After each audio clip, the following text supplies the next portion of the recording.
Good morning. We are back to the study of the book Action and Reaction. And before we go to the book, let me bring the important parts of what we studied recently so we can remember where we are. So a couple of months ago on chapter 6, what is important that it applies to this chapter, we had the examination of the case of Antonio Olimpio. So on chapter 6, we have Minister Sanzio materializing in the spiritual world there. So a spirit from a higher sphere materializing at a lower sphere in the spiritual world. Very important concept. Mediums in the spiritual world also used for phenomenon of materialization. He made use of the crystalline chamber as a condenser device for the ectoplasmic fluids provided by the mediums present. This is in the spiritual world. And then they made the examination and ruling on the cases at Mansão Paz, mention of peace. Minister Sanzio is one of the 12 ministers who preside over the Ministry of Regeneration in nosso lar. And then what matters for us in this chapter that we're going to study, the examination of the case of Antonio Olimpio. Alzira, who was once the wife of Antonio Olimpio, is evoked by Sanzio and also materializes during the meeting, offering to assist her former husband in his upcoming reincarnation. So Alzira is also in the spiritual world. The program outlined by Sanzio for resolving Antonio Olimpio's case, in which he must atone for the crime and inheritance fraud he committed against his brothers Clarindo and Leonel. And then chapter 7, it was just a conversation with Minister Sanzio by Andre Luiz, Hilario, and Silas.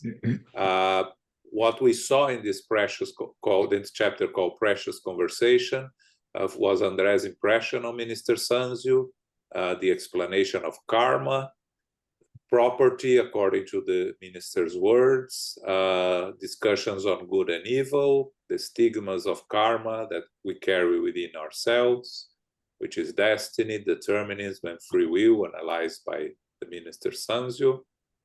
And the question, even in the worst expiatory conditions, does the conscience still enjoy the rights inherent to free will? And yes. Then he uses a suicide case as an example to understand how karmic rescue process works. How can a soul indebted to the divine laws properly qualified to pay the price of its liberation? Suffering, often in the spiritual life, the consequence of wrongs committed while incarnated. Can the spirit, through the deplorable actions in the spiritual realm, atone for them through reincarnation, meaning the wrong that they do in the spiritual world can be atoned in a new reincarnation?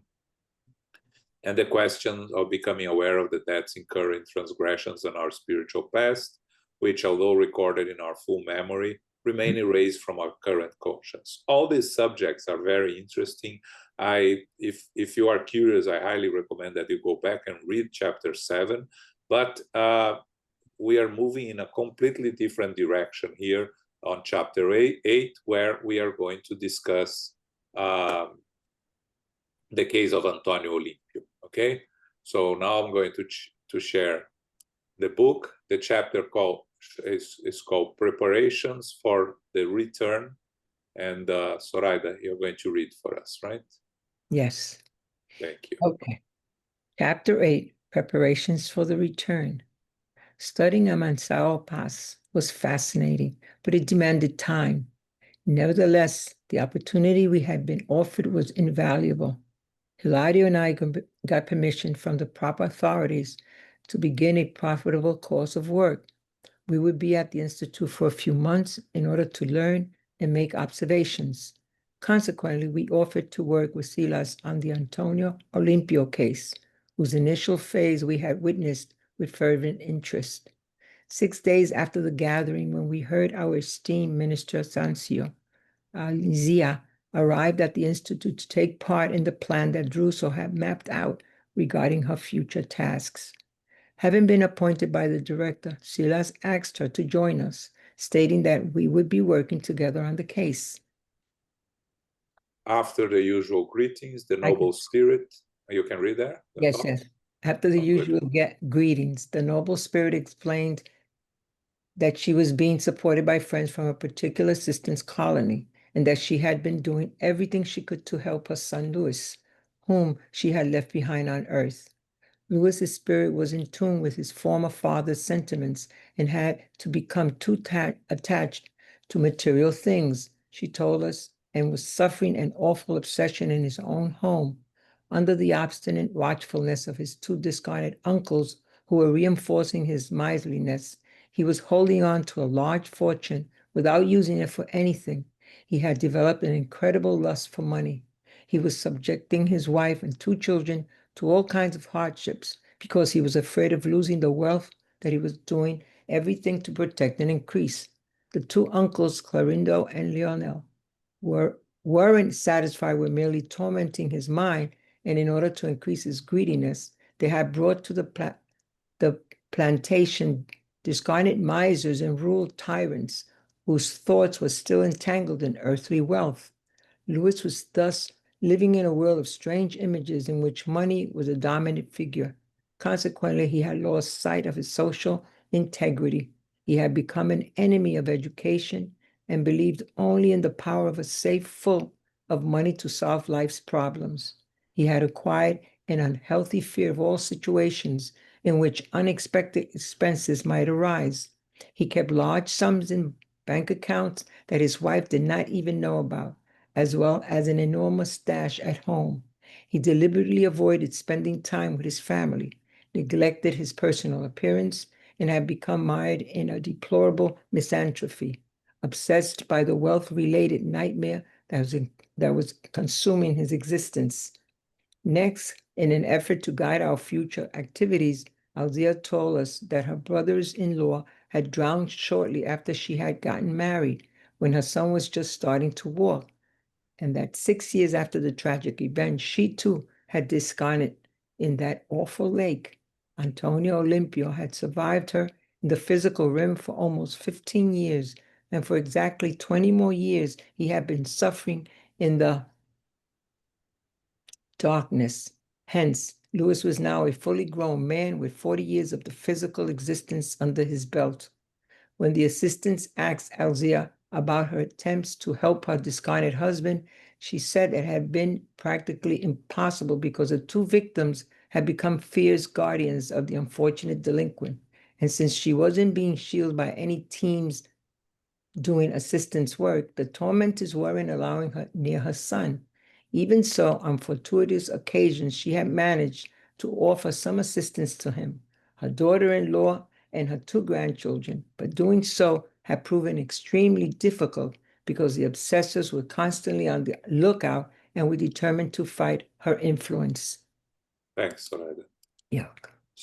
So we are talking here again on Antonio Olimpio's case. We met with him previously. He's there in Mansion of Peace in a very difficult state, in a very deplorable state, not really conscious and subject to nightmares. And we are going to have Alzira meeting him before they leave. So she arrived at the Institute. Remember, when we read on chapter 6, she materialized there in the meeting that they were having. Now she's there in person. She's not in a materialization session. She arrives there at the Institute in person, okay? Spirits can always move to lower levels and make themselves present, adapting their perispirit to wherever they need to be, to all levels below what they find themselves, or levels above their vibration level only when they are taken by more evolved spirits and helped and assisted by more evolved spirits. They cannot go by themselves. So Alzira comes, and she's going to work together with Silas, Andre, and Hilario. She explains that she comes from an assistant colony, and she doesn't mention Asular, so it's a different one. And that then she brings her son, Luis, that she had left behind on Earth. And then she explains what's going on with Luis. He also became attuned to his father's sentiments and had become attached to money, especially material things, but especially money, and was suffering from an awful obsession in his own home. Of the two uncles, Clarindo and Leonel, that were tormenting the father. When the father returned to the spiritual world, Antonio Olimpio, they started tormenting his son because they think that all the wealth that Luis has and inherited from his father belong to them because his father killed them, right? So in order to do the work that they are planning to do, they brought to the farm, the plantation, the scarlet misers and rural tyrants, spirits attuned to the same ideas, same attractions, same desires. Remember when we study Andre Luiz's grandfather in the book In the Greater World, that we find him in the spiritual world, in the lower zones, immersed in thoughts of gold and protecting his treasure, which Andre Luiz describes as just dust, and but he sees it as gold, and he has a lot of spirits with him. So of course we attract spirits that vibrate at the same wavelength, with the same desires. So what happens to Luis is that he becomes entangled in this world that he created and allowed himself to be attached to. So he has constantly worry about saving money. He kept large sums of in bank accounts at home, and he moves away from social obligations, moves away from spending time with his family, neglected his personal appearance, all characteristics of an obsession. And again, an obsession happens when he allows these obsessors to connect with him through his own vibrations and thoughts. Then Alzira describes that she died when his son was 6 years old, that the brothers-in-law drowned shortly after they got married, Alzira and Antonio Olimpio. The son was born, and she died 6 years after the tragic event, also in the lake, that Antonio Olimpio survived her for another 15 years, and 20 years has passed since this all happened.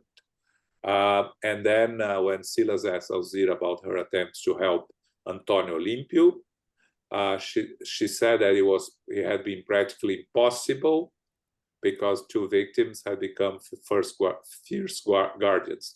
She was trying to help him while he was incarnated. Of course, she was trying to help him also after the discarnation, but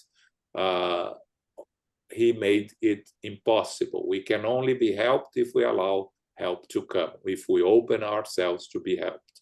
So on some occasions, she managed to offer some assistance to her son, to her daughter-in-law, and her two grandchildren. And again, the daughter-in-law and the two grandchildren are the ones suffering from everything that's happening with Luis and are victims of the the behavior of Luiz. And of course, at that time, remember, this book is from the mid of the 20th century. So the conditions of this woman to liberate herself and her children from the domination of the husband was nearly impossible at that time. She couldn't just walk away from the situation. Okay, Elmo, Okay. anything to add here? No, João. Okay. Okay. Any questions, comments? Okay, let's move on. Sorry.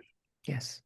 During a momentary pause in our conversation, Alzira humbly asked Zilas if Mansawa could arrange for her to visit her husband before going to look for her son as planned.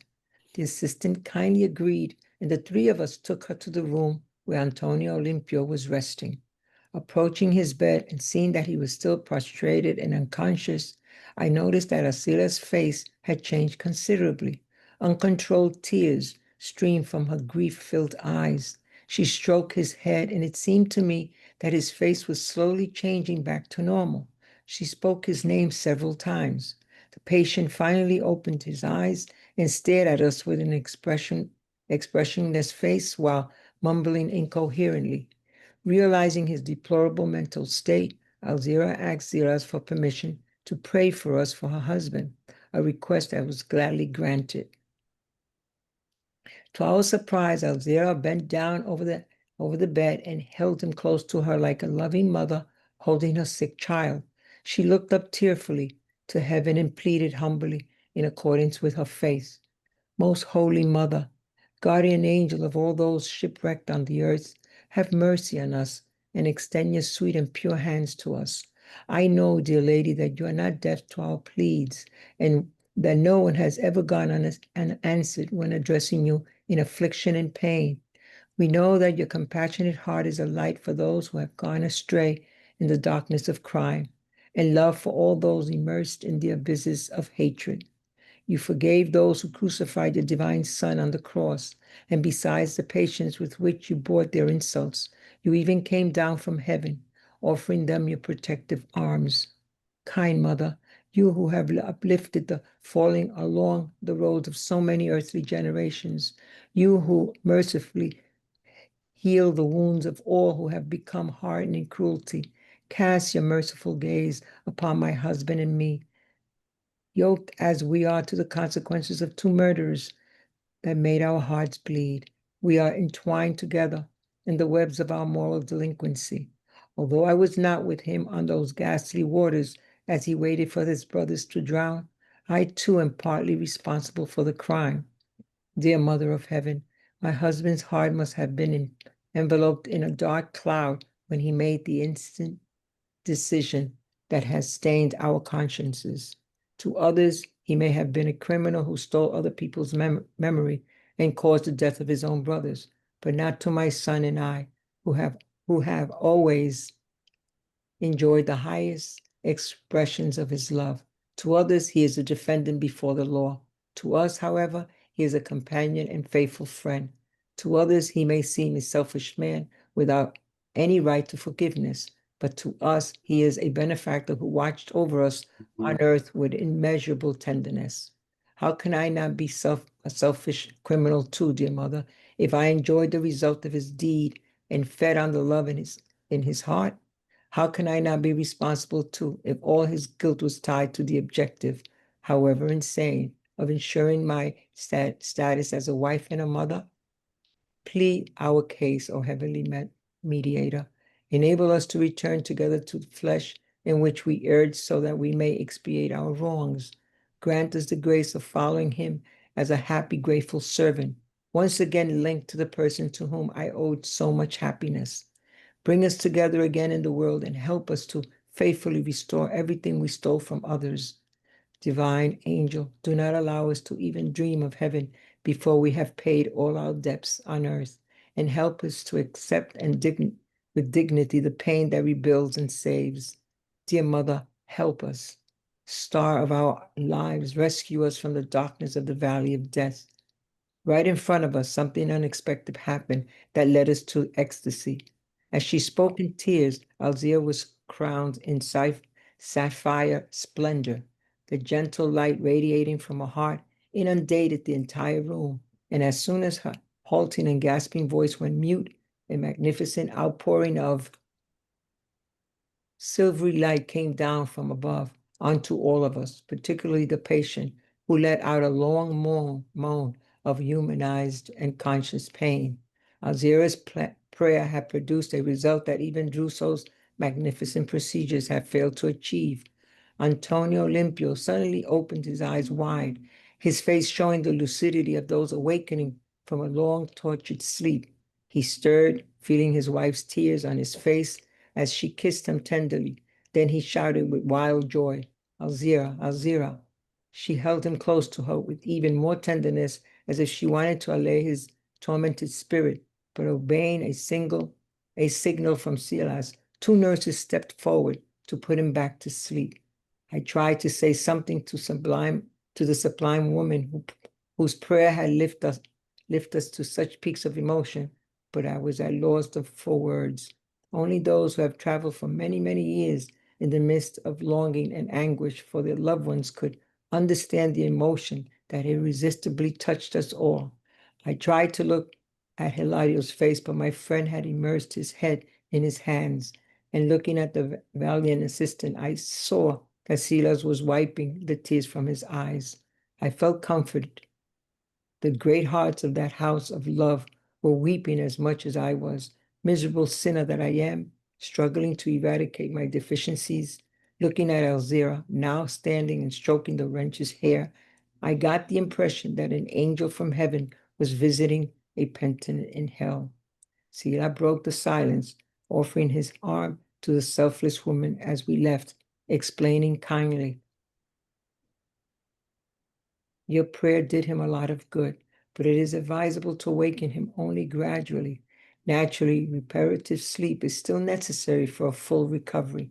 Alzira seemed calmer despite the mental strain of the reunion. Thanks. Okay. Okay, so Alzira asks Silas if she could see her husband before going to visit the son. And they go there where Antonio Limpio is resting. And she became very emotive, overwhelmed with emotions when she sees him. And she embraces him, starts calling him, and asks to pray for him. And of course, Silas said for her to go ahead. And she starts a beautiful prayer directed at Mary, the mother of Jesus. Andre Luiz mentions that she looks up to heaven and starts praying according to her faith. It doesn't matter what faith and what belief she follows. What is important is what comes from her heart, and what comes from her heart is a beautiful prayer that she starts asking for help and assistance from the Holy Mother.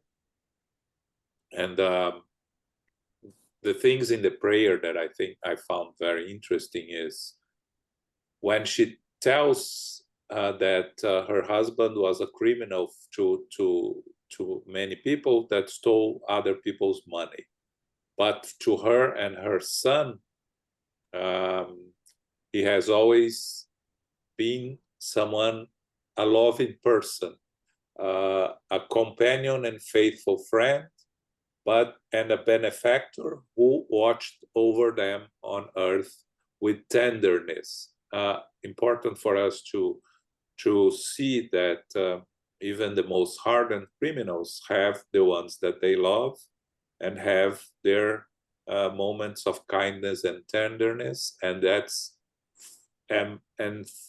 the opening door for the spirits to access and try to help and assist these hardened spirits. And then she herself tells that she believes she's also a partner in crime of her husband, because she enjoyed the result of his deed and fed on the love. Because with his stolen money, she ensured her status as a wife and a mother, and was helped and assisted by her husband. So, because she was a beneficiary of stolen money, she feels co-responsible for everything that is happening to her husband, and she feels the necessity she asks for the permission to come together in the new incarnation with him to help and assist him. Of course, we are always trying to help those that we love, but more evolved spirits are even more connected and cannot move on without helping and assisting their loved ones that are struggling to evolve. So when she finishes the beautiful prayer, Andre Luiz looks at her, and she sees her crowned in a light radiating from her heart that inundates the entire room. And you see the result of a sincere prayer that can not only bring light to the person who is praying, but bring help and assistance and illuminate all those around, can illuminate the ambient that they are. And Andre Luiz mentions that her prayer produced a result that even Druso's magnetic procedures that we saw when they first met Antonio Olympio had failed to achieve. And what happens? All the love and the light that pours out of Alzira's wakes up Antonio Olympio. He regains the lucidity that he lost for a long time, where he was in this long torture sleep. And he, of course, he sees her and is overwhelmed with happiness and calls her name. She embraces him. But Silas, that knows better how to treat this type of cases and these spirits, ask the nurses that are there to put him back to sleep, because at this moment it's more important for him to continue recovering in sleep. Of course, the effect of seeing his former wife and the spirit very deeply connected to him, will help him even in his sleep state. It will help encourage him to work on his recovery, unconsciously work on his recovery. And then Andre Luiz describes how he was feeling, of course, overwhelmed with emotions, and he thinks about his loved ones, his many years of longing and anguish. And we go back to Nosso Lar when he wants to meet his wife that he left behind, and the whole book they try to prevent him from seeing her, and finally when he goes and sees her, he understands the reason why they were trying to prevent him from seeing her. He was not really prepared to see that she had remarried, completely forgot about him, and his name was erased from the house. And in the end, he helps her husband through his own strugglings. So he learns a lot of lessons that we read in the book Nosso Lar. And then he sees that Hilario is hiding his face, Silas is wiping his tears, and Alzira embracing Antonio Olympio. Andre Luiz compares to an angel coming from heaven and visiting prisoner in hell. And Silas then mentions that the prayer helped him a lot, but it's still better to awaken him only gradually, that the sleep is more important for his full recovery. And that's the end of their meeting, their reunion with Antonio Olimpio. Anything to add here? No, I like the discussion, her guilty feeling. As much as I know, she did not know of the husband's plan of murder. She did not participate in it, and she only found out about the event when she was already discarnate, as much as I can recall, correct? Yes. So to me, that guilty feeling is somewhat based on emotion, but not really in reason. To me, it's an irrational kind of guilt feelings. The desire to assist the husband in the process of liberating himself from this debit is noble, but it's not her debit, in my personal opinion, even though she was a beneficiary indirectly of the crime he committed. But I put that in discussion to see what everyone thinks. And another comment that I like is in her prayer, to me, very beautiful when it says, Divine Angel, do not allow us to even dream of heavens before we paid all of our debt on earth. I think that's a sign of tremendous amount of moral involvement.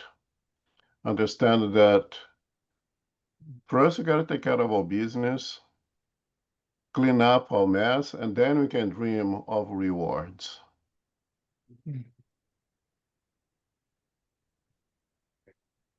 Help us accept with dignity the pain that rebuilds and saves, right? Yeah. Yeah, I think that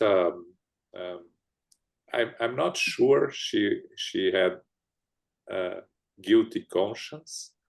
That more, I think more that the characteristic of an evolved spirit is humility, right? Extremely humble, and in her humility, she feels that she benefits from something that she shouldn't, and that's where she kind of feels these sentiments that she's having. I agree that I'm not sure she felt guilty, to be very honest. I think that it's more of a recognition of an advantage she had from something that was not legal, and because of her status as an evolved spirit, she brings the necessity of reparation together with her husband by helping him correct his own mistakes and being part, because she benefited from it. She wants to be a part of his work for redemption. Why are you saying that she is that evolved? Because she comes not that evolved at all. She's a more evolved spirit than Antonio Olimpio, for sure. Yeah, more evolved than Antonio Olimpio. That's not too hard. That's not too hard. Yeah.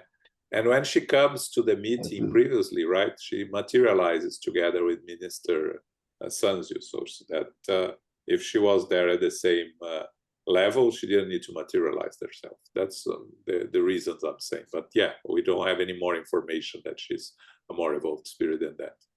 No.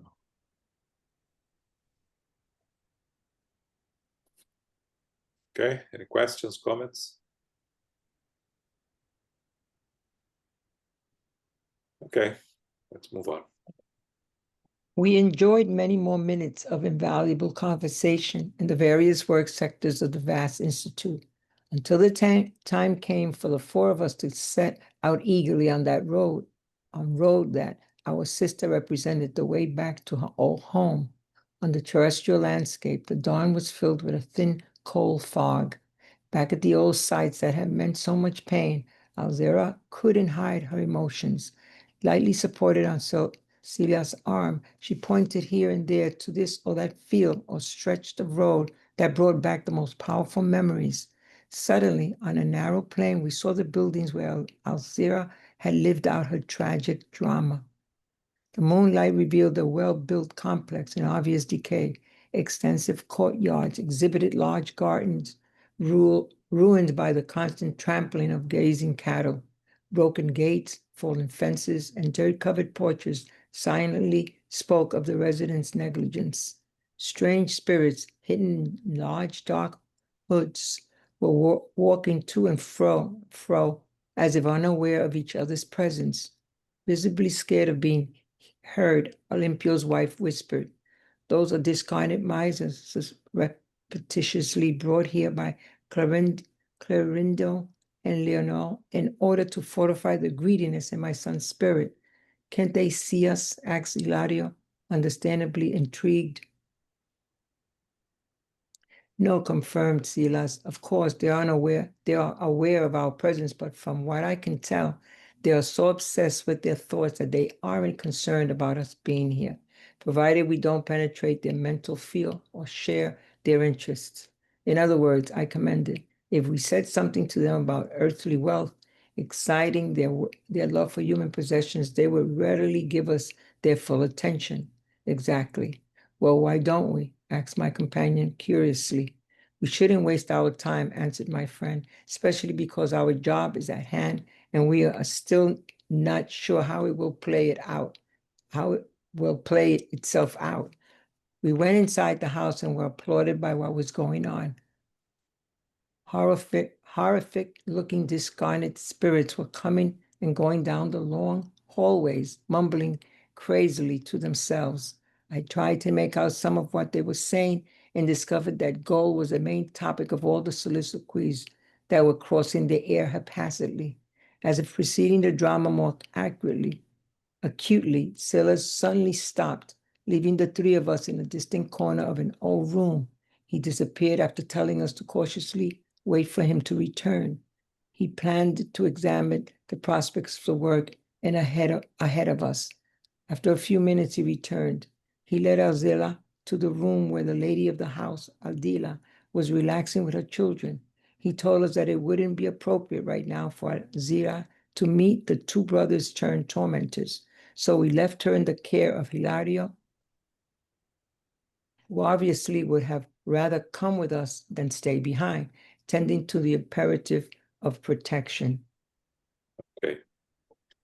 So, not much here. They just go to the farm, right? And Andre Luiz describes, right, that what they find there, a place in obvious decay, a place that has not been taken very good care of. We know that Luiz, with his obsession with preserving and saving money, didn't think it was important to keep the appearances, to take care of the buildings of the farm. He was only worried about any part of the farm that could produce profits for him. And they see the spirits, strange spirits hidden in large dark hoods, walking around, unaware of their presence. And Alzira's mentioned that they are discarnate misers brought here by Clarindo and Leonel in order to fortify the greediness of her son's spirit, right? And Hilario asks if they can see them, and the answer from Silas, which is interesting, they cannot see, but they are aware of their presence, but not interested in their presence. Again, many times we mention the presence of spirits around us in our daily lives. They are present everywhere, but they are not interested in what we are doing unless there is a special connection, because we are doing whatever they want us to do, or they like to do themselves, or they have a personal interest in us. Otherwise, they are worried about their own business, like we incarnates here. You know, I give always the example of walking on Fifth Avenue. You see 100 people, and you don't pay attention to 98 of them. Maybe you pay attention to 2 because they are dressed differently, or they look in some form that attracts you. But most of the people, you don't pay attention. And if someone asks you to describe the people you saw in the block that you walked, you won't be able to describe, except with the exception of 1 or 2. So it's the same thing in the spiritual world. They are there walking, taking care of their own business, obsessed with their thoughts, that they are not concerned about them being there, unless they engage with them, sharing their interests or trying to make themselves present or engage with them. If they don't engage with them, they are not interested, and they're not going to disturb them or be affected by their presence. So Andre Luiz says, so if we say something about their earthly wealth, if they bring about their human possessions, then they will give them their attention. And Silas confirmed, yes. And of course, Hilario, that is Andre Luiz and Hilario, remember, represents us being there, right? So he's like, why don't we call her their attention, so to see what happens? And Silas, that knows better, said we shouldn't waste our time, because our job is we have a different job, and we don't know how this is what's going to happen if we do that, and there is no need to do that at the moment. Let's leave our curiosity behind and focus on the job at hand. And then they go inside the house. They go to the room where Luiz's wife, Adilia, is there with her children. And then Silas mentioned that it was not appropriate for Alzira to meet her brothers-in-law at the moment. So he left her in the care of Hilario, who was not very happy to stay behind. He wanted to go with them, but she needed to be protected there. So that's it. Any comments here? No. Right. Questions? Okay, let's move on. When the assistant and I were alone, he explained that in order for our help to be profitable, we needed more than anything else to know how to listen. Therefore, I shouldn't get in his way in case I found anything strange about what he was doing. I understood what Silas meant and prepared myself to observe, learn, and contribute quietly. We went into a small room when someone was fondling large packets of currency with a malicious smile. To provide me with as much information as possible, the assistant whispered in my ear, "This is Louis, freed from the physical body during sleep. He has come to fondle the money that nourishes his passions." Louis was a mature, unkept man with a still young-looking face. As his eyes lingered over on the bills, he had a strange expression of triumphant cupidity. He glanced around hastily with the indifference of someone who couldn't see us.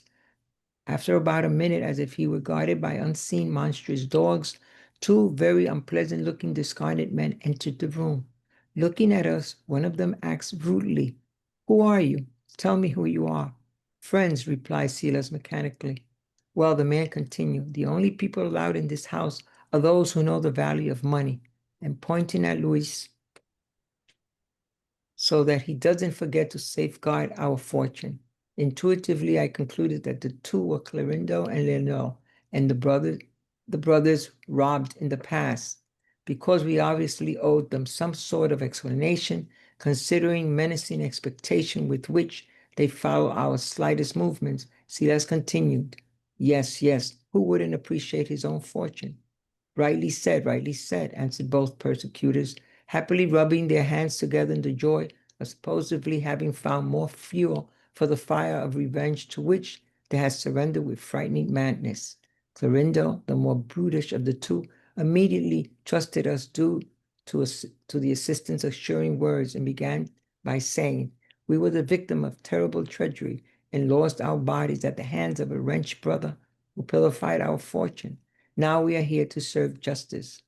Laughing strangely, he added, that bastard thought that death would erase his crime, and that we, the wretches who died at his hands, would be reduced to ashes and dust. He stole everything we had after faking the spectacular accident in which he murdered us without mercy. But what good has it done him to enjoy what was ours, since there is no death after all, since criminals, whether in or out of the body, are chained to the consequences of their deeds, that death would suffer the results of his villainy against us. His son lives here, and we still control his slightest movements until the day our rightful fortune is restored to us. For a considerable amount of time, they both rattled off a long list of complaints, reinforcing the colors of the sinister mental picture into which they had settled, and perhaps tired of hammering at the same accusations without any response on our part, they made a lengthy pause. Clorindo finally broke the silence, addressing the assistants in a bitter tone. Well, don't you think we're right? Yes, Silas approved enigmatically. We all have our reasons, even so. Even so, interrupted Lionel, a bit cynical. Would you perchance be thinking about interfering with our plans?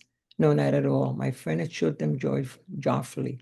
I just wanted to say that I too used to fight a lot for money, believing that I was in the right.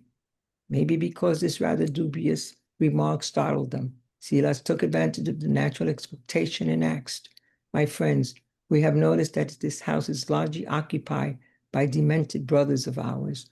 Are they all creditors of this unfortunate family? The knowing look that Silas gave me told me that his friendly questioning was meant to gain the trust of the puzzle avengers. Lionel, who seemed to be the leader of the criminal enterprise, promptly answered, well, until now, he said impassively, we have had to split our time between father and son, and in order to do so, we temporarily brought in insane misers as discarnates. They could only think about the gold and asses they used to adore in the world, thus making our task easier. They followed the miser around and forced him to live as much as possible with his mind shackled to the money he loves with crazed passion. However, for the time being, stated Clorindo, visibly hurt, the criminal we have confined in the darkness has been snatched from us. No matter. That gives us more time to strengthen our revenge. The son shall pay double, since the actual murderer has been hidden from us. Thanks. So,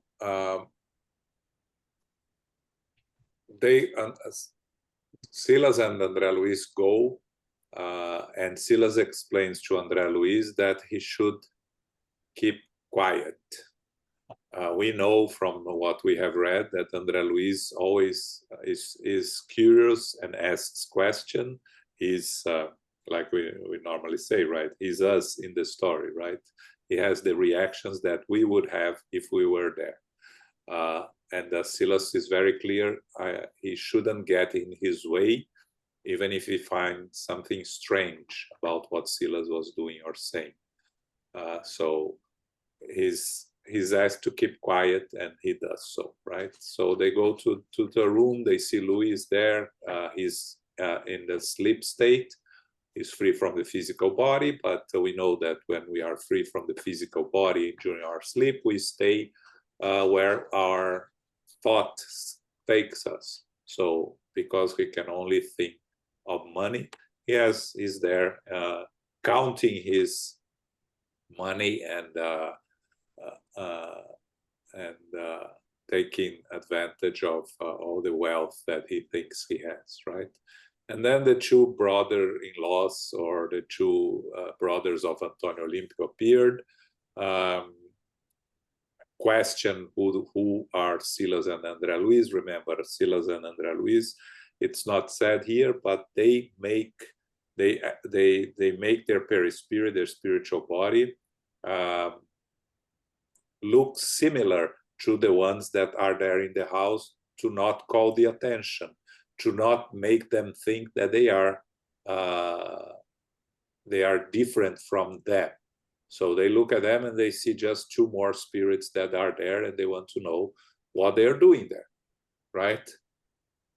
And Silas answers his questions very monosyllabic, with monosyllables.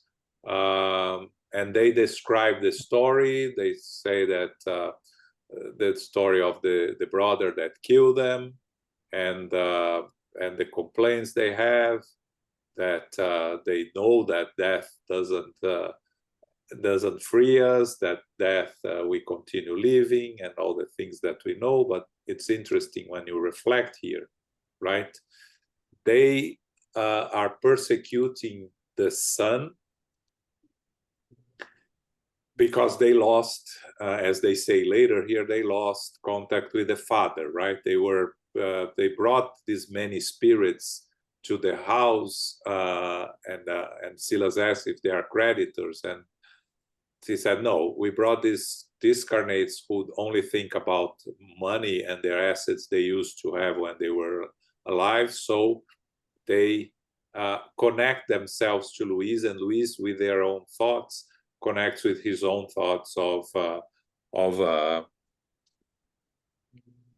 desire for the wealth and for the money, right? So because they lost contact with Antonio Olimpio, they focus all their energies on Luiz. But if, it makes us reflect here, right? If they understand we are eternal spirits, if they understand that life continues, and that even if they succeed in causing whatever they want to cause to Luiz, right? Even if he is dying, they are spirits. They cannot take advantage of the wealth that Luiz has. So it seems to me that, as it happens with many of these obsessors many times we talk to some of those on Monday on our mediumship meeting, right? We ask, so when you succeed, then what? What happens? And they don't know the answer. They don't know what to do, because they are so much focused on vengeance that they don't think of the consequences of what happens. Because let's say here, Luiz dies because of the obsession, or is killed, or anything. The wealth goes to his wife and children. So it doesn't go back to them. How they are planning of recovering the wealth to them? They are just persecuting Luiz and the family without an end game, in my view. I don't know, Elmo, what do you think here? Yeah, it's interesting that you say that they are discarnate and they cannot enjoy the wealth. But that's the problem with the greedy, because Silas is incarnate and he cannot enjoy his wealth. Luiz is incarnate and he cannot enjoy his wealth because he is a prisoner of greed. So all the three prisoners of the same thing, incarnate or discarnate.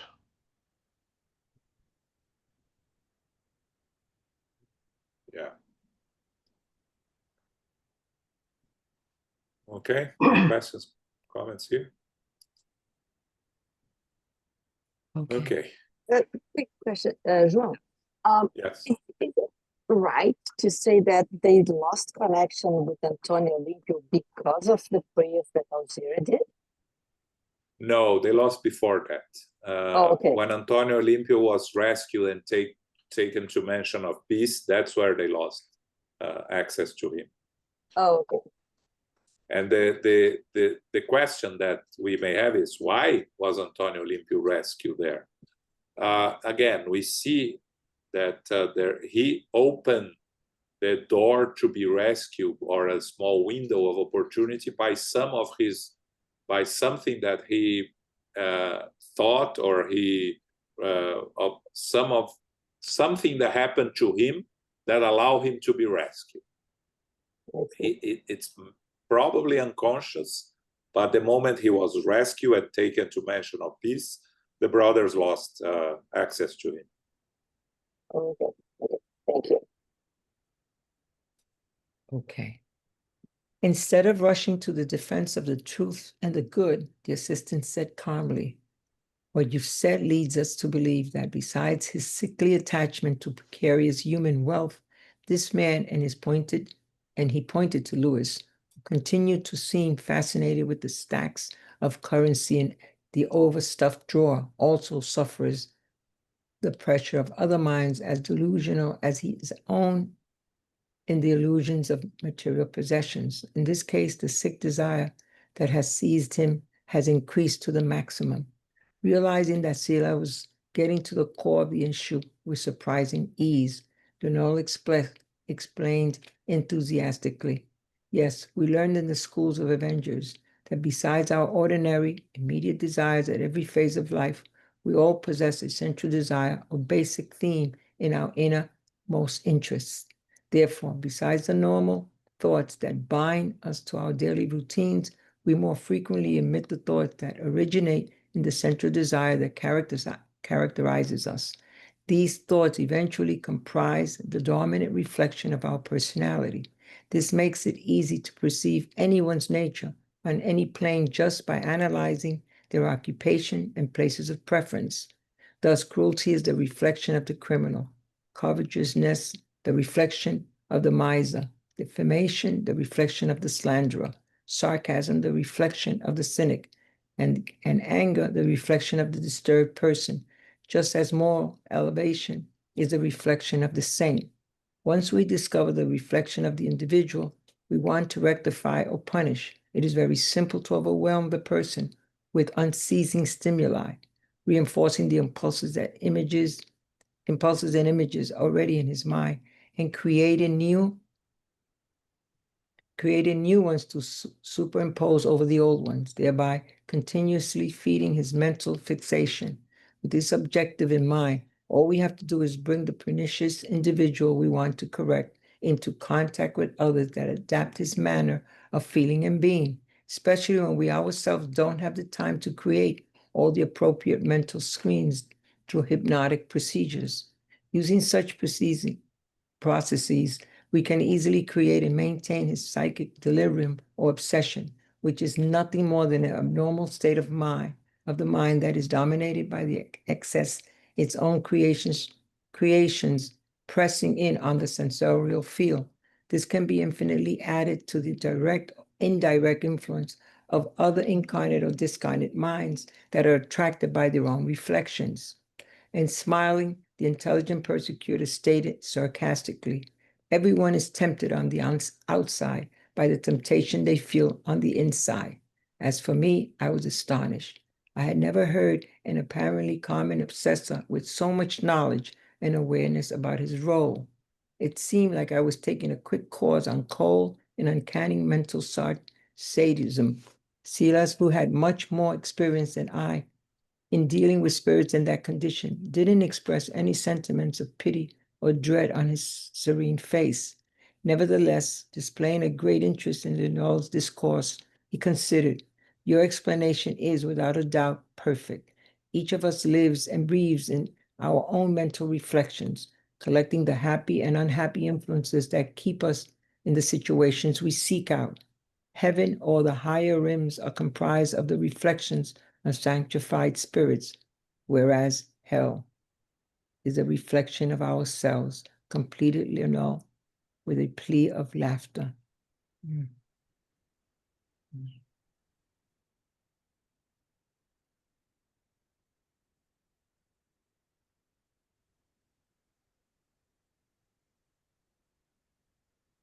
Sorry, I had something that interfered here. Okay, so this is a small part, but I think that it brings a very interesting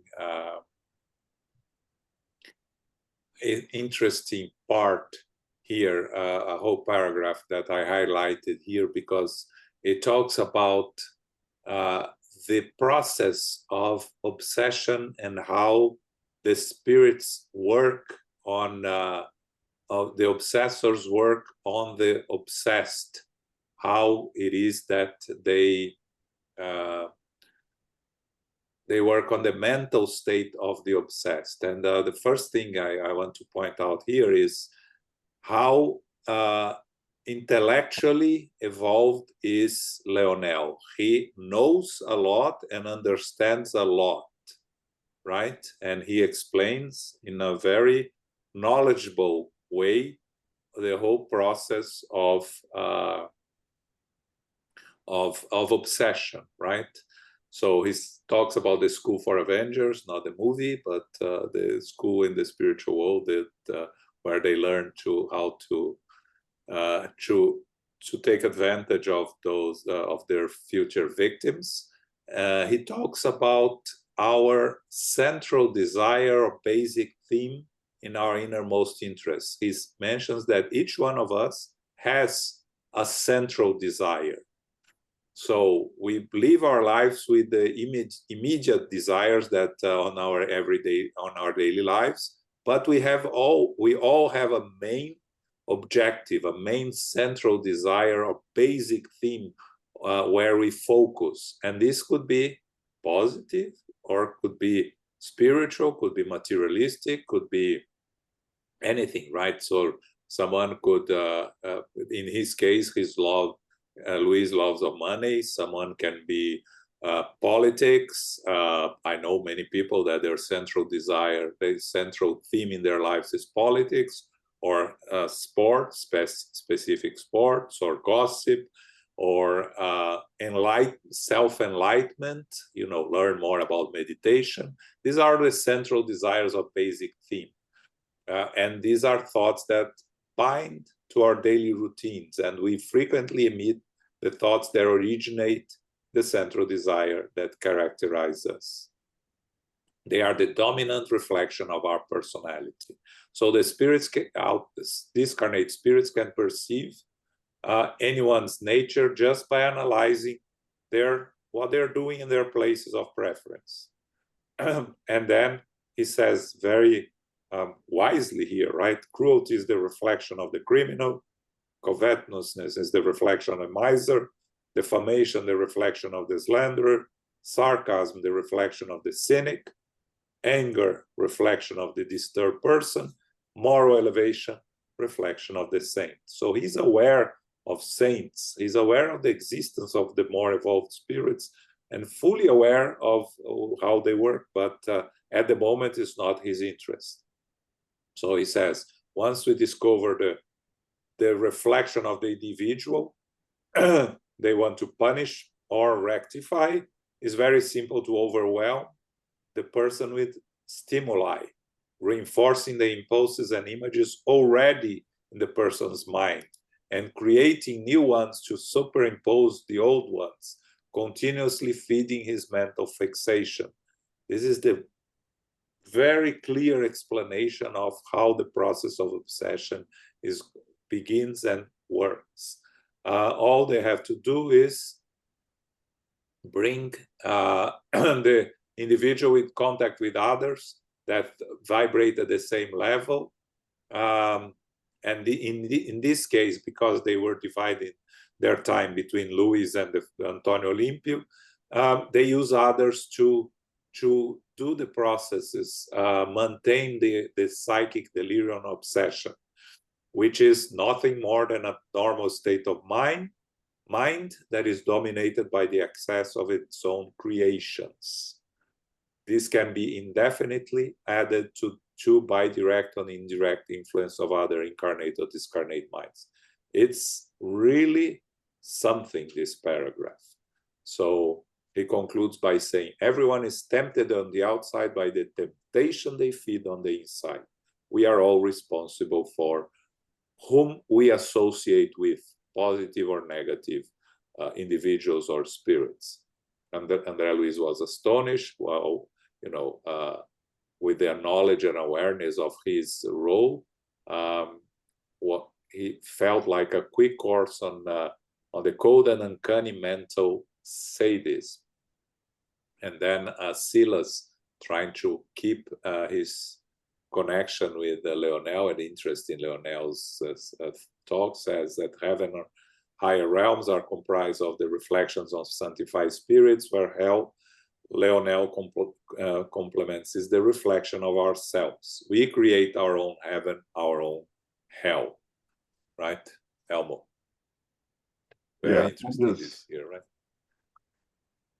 Yeah, I think the eloquence, the intelligence of the spirits is remarkable. And to know that there is a university for the Avengers is something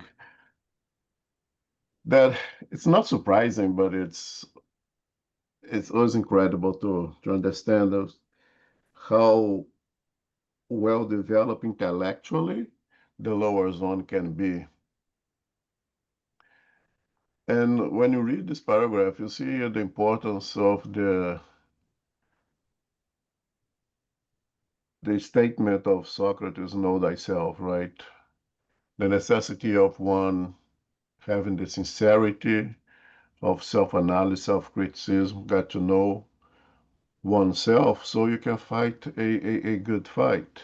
Otherwise, it's if you don't even know yourself, if you know that you have this, what's the word they call over here? The central desire or basic theme. We need to discover that within us. What is my center of desire? What is it that seems to be the most important for me, and why? Is that right? Should I redirect my energy towards something else? Should I try to overcome this set of desire? That's the only way that I believe we can fight obsession. Because obsession, we go to the work of this obsession, and we expect that the spirit's going to take care of the obsessors, but we have to think over here that if we have within us what feeds, what approximates the obsessed towards us, there is nothing more that the good spirits can do for us unless we get to know ourselves, get to understand our central desire or basic theme, and resist to act on it in the beginning. By natural law, if you don't use it, you lose it, and put education to be able to change this basic center. And I think the word education is very important because in the very beginning, one of the things that we see over here, that unevolved spirits, they do not like education. In one of the sequence talking about, in the very beginning, says, consequently, we had lost sight of his social integrity. He has become an enemy of education and believed only in the power of a safe full of money to solve all his problems. One of the things that characterizes ignorance is that the individual is not only educated, but he fights education. Because if you educate yourself again, when you know, now you have to act. And the good spirits seeks to keep us uneducated so they can continue to utilize our center of desire to get whatever they want to get out of us. Ebony? Yes, I think intelligent reprobates like Lionel begs the question, how much more advanced would he be if he chooses to practice forgiveness and focus on doing the good rather than using his will to, which I think it's his own desire, his own will he's using to focus on seeking vengeance. I don't think there's anything really stopping him from from practicing the good, other than his just mere will and his desire to seek vengeance. So I think that brings into focus, when we think about practicing forgiveness, something as simple as forgiving somebody, how much more improved our condition would be as opposed to practicing vengeance. Yeah, you're absolutely right. Actually, someone like him, once he turns himself into into good, he can be a very useful spirit in helping and assisting these processes of treating the obsessed and obsessors, because he has all the knowledge. So once he changes his focus on the good, he will be a very wonderful instrument, right? If you think of Paul of Tarsus, right? Once he changed the focus to be a follower of Jesus, how much greatness he brought to Christianity, really the responsible for spreading Christianity. So, this type of spirits that are very intelligent, once they make the change and they make the corrections on the route, they are going to be very useful instruments of the spiritual world in helping and assisting the ones in need. Thanks. Right, Elmo? Yeah, I think a beautiful question would be ask him, Leonel, here, what is your center of desire? Because it's impossible for him to even consider the possibility of forgiveness if his center of desire is also wealth. And because his center of desire is also wealth, now he seeks revenge because the wealth has been taken away from him. So I'm not sure here if he's more angry because of the crime committed to take his life, or because he lost the possibility of wealth. Individuals like that with this kind of center of desire will never consider the possibility of forgiveness. And then is again the necessity of education to redirect or to change that center of desire. Remember that it's according to Emmanuel, everything is about the will. Everything starts with the will.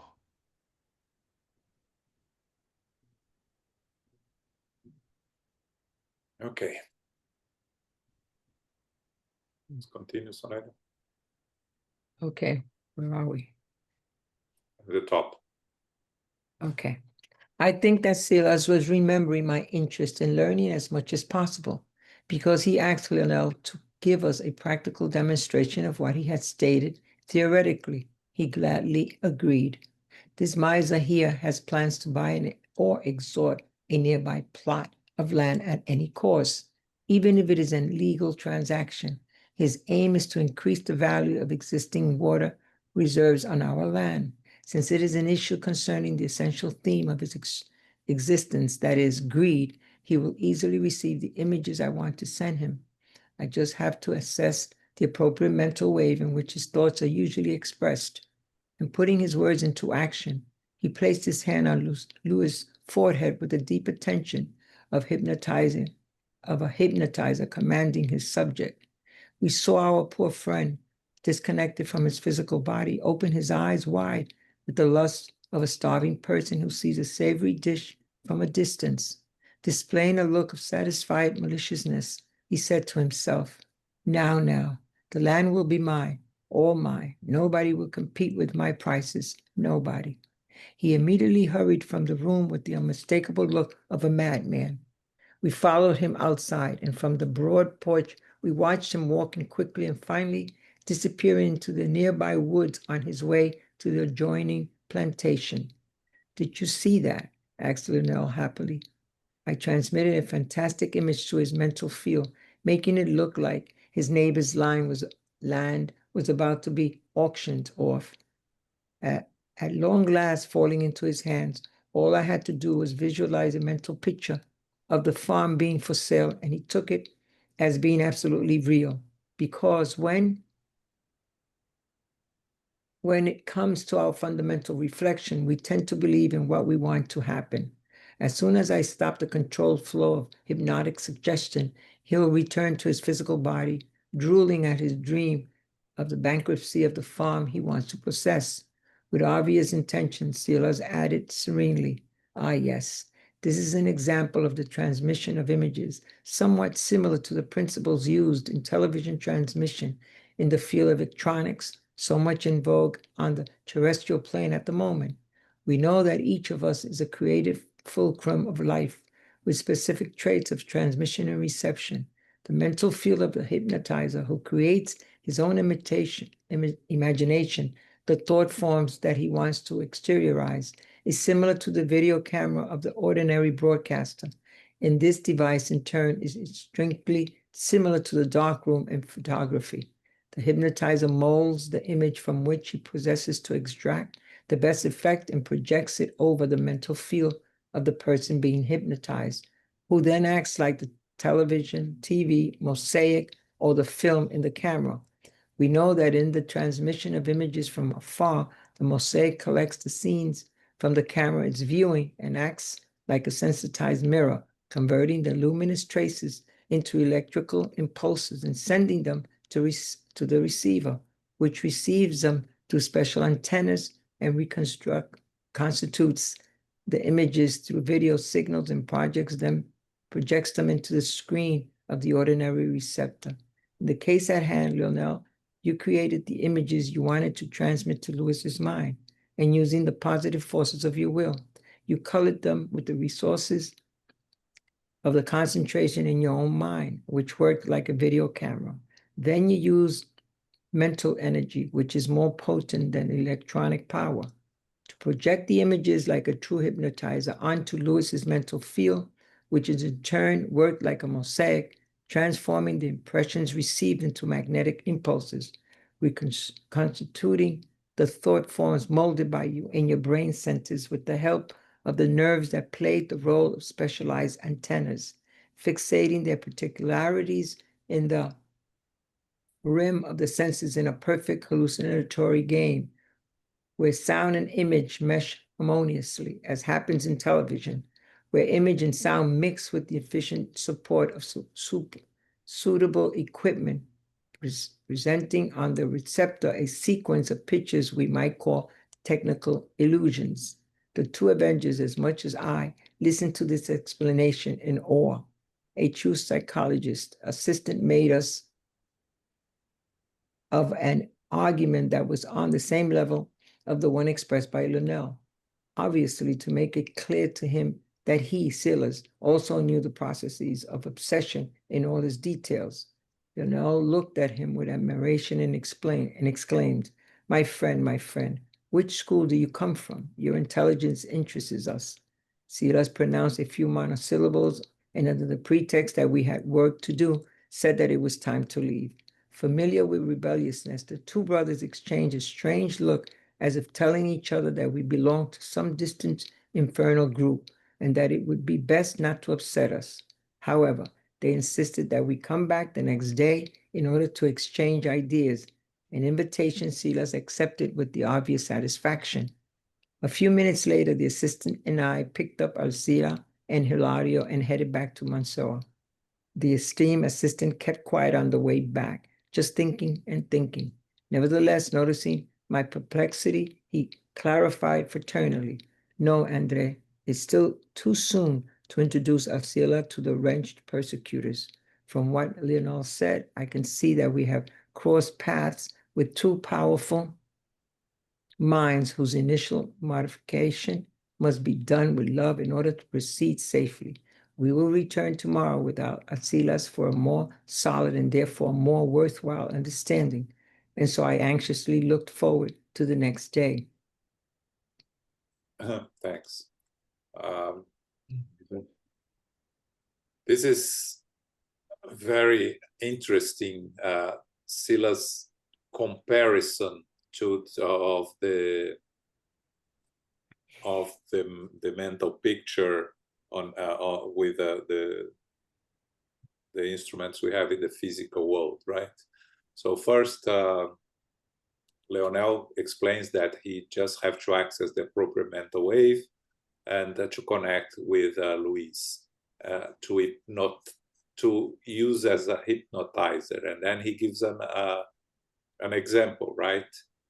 He puts his hand on Luiz's forehead, and Luiz immediately starts thinking about neighbor land that he wants to buy, and he runs there.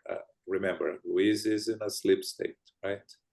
And Leonel explains all he had to do was visualize a mental picture of the farm being for sale, and Luiz took it absolutely real, because when it comes to our fundamental reflection, we tend to believe in what we want to happen. Again, our desires guiding our actions.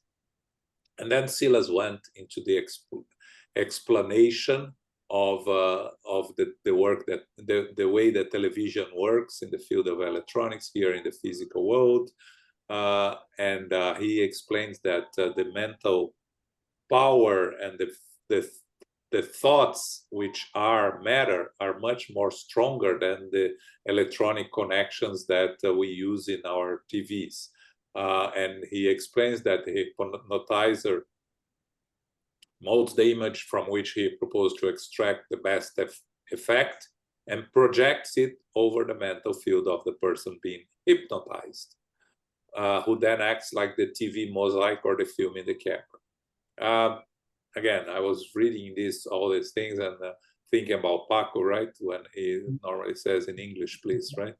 But it's a lot of explanations, making an analogy with what we have here in the physical world through television and cameras, and how we use our mental thoughts to connect to each other and make images appear in the minds of others that we want to influence, right? Leonel creating the images that he wants to transmit to Luiz, and use mental energy, which is more potent than electronic power, to project the images like a true hypnotizer. Very interesting comparison that is worth reading carefully, right? So in the end, Leonel and Clarencio were impressed by Silas' explanation, like Andre Luiz was also. And, they think that he comes from a different school of thought of course, a different school from where they come, but his knowledge, of course, interests them, and they invite them, Silas and Andre Luiz, to come back the next day.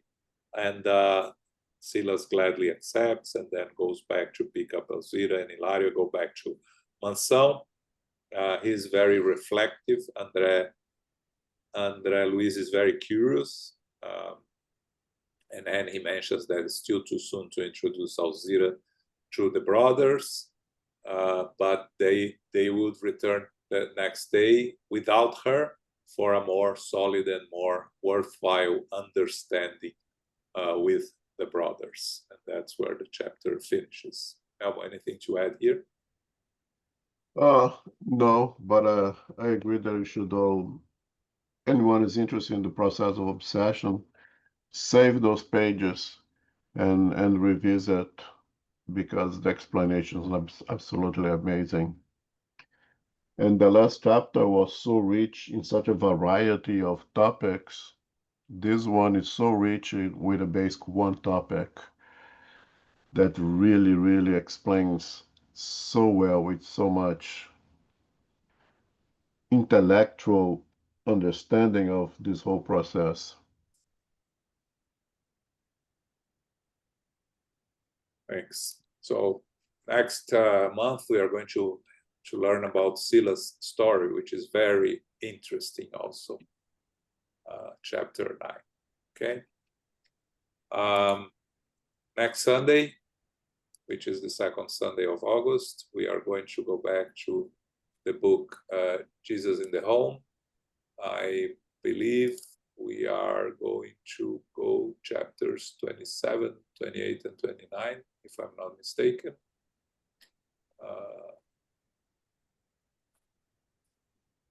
And the book club is back on this Wednesday. Spiritism at noon is back on this Tuesday also. So our activities are back to normal. Okay. Carol, can I do our final prayer? Yes, certainly. Thank you very much, John and Elmo. And Sarita, thank you for reading today, and everyone who is here and participating. Pardon me. Infinite Creator and Divine Providence, we give thanks to be together again for our studies of the book Action and Reaction, Chapter 8, Preparation for the Return. Divine Providence provides love, guidance, and assistance for all levels, whether for discarnates or incarnates. Organizational assistance with medical and spiritual helpers provides consolation, prayers, and timely reunions for interventions and healings. Light-filled prayers given with humility and love can assist with the most difficult and hardened spirits and loved ones. This light can wake up a patient and even inspire helpers with powerful uplifting energy.